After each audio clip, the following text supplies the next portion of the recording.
Calon Presiden nomor urut 2 Prabowo Subianto dan cawapresnya Gibran Raka Buming Raka menggelar pertemuan secara tertutup di kediaman Prabowo di Jalan Kertanegara, Jakarta Selatan pada Jumat 23 Februari 2024.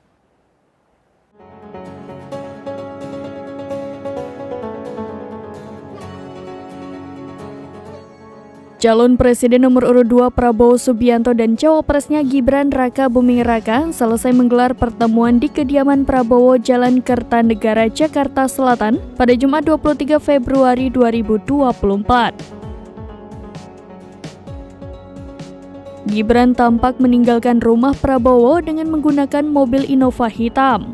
Selesai bertemu dengan Prabowo, Gibran langsung bergegas pergi tanpa memberikan keterangan apapun.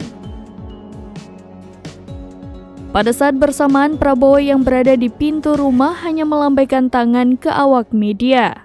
Tak lama kemudian, Prabowo tampak pergi meninggalkan rumahnya. Sama seperti Gibran, Prabowo juga bungkam dan enggan membeberkan hasil pertemuan tersebut.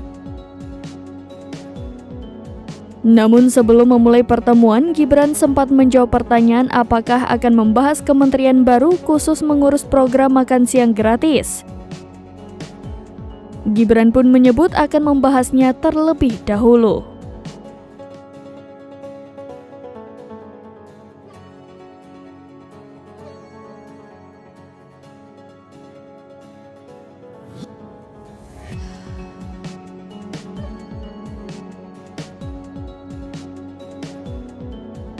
Download Tribun X sekarang, menghadirkan lokal menjadi Indonesia.